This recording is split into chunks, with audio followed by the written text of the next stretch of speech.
Hello Pisces, this is Christina Del Rey with your astrology for July 2020.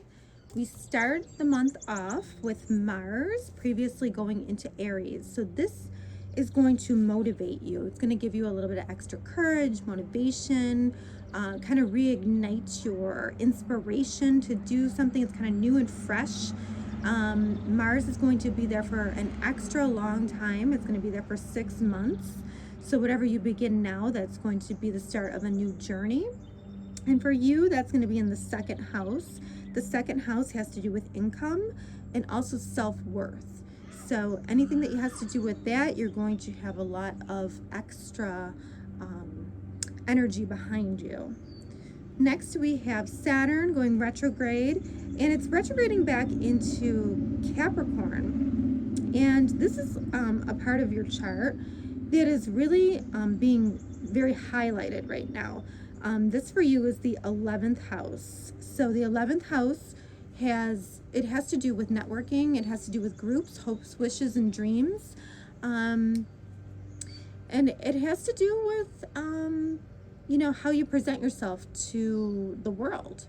So Saturn going backwards in this area, it just means that whatever you've been working on for the last 2.5 years, you need to finish that up. You need to make it as strong as you possibly can, so you can move forward when Saturn goes back into Aquarius come later in the year. On July 4th, we have an eclipse, and this is going to be the last eclipse in the Cancer-Capricorn polarity. So the last eclipse on this axis it's like a finishing, it's a culmination, and it might be a release of some kind for you so that you can start the next cycle. Eclipses there can be an event on an eclipse, or around the eclipse, but it kind of, unravels for 3 to 6 months. So you have to really wait and see what this is all about. But lunar eclipses are really more of like they're more on an internal level, like something that you will feel.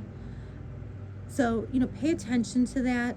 We also still have Pluto and Jupiter together in the sky there. So there's something there that you're working on. This is a really big part of the sky right now for you. It's very much in attention that you have to pay attention to for right now, especially during, this whole COVID-19 and quarantine.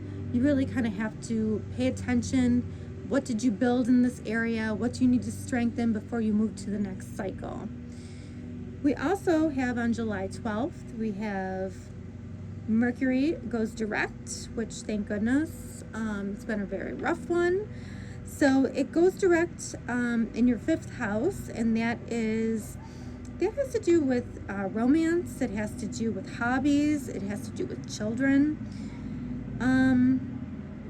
So that's going to go direct for you. So hopefully, technologies will clear up, but anything you have, connected to that area, hopefully will start to, kind of go forward for you.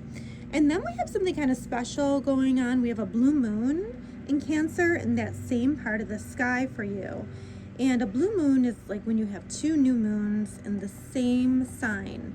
So this is at the end of the sign, but last month we had a new moon eclipse at the beginning of this sign. So this is kind of important. It's at an Antarctic degree, what astrologers call an Antarctic degree, and that means that it's important. It has extra oomph to it. So if you're beginning something in this area, Cancer, it has to do with home, family, country.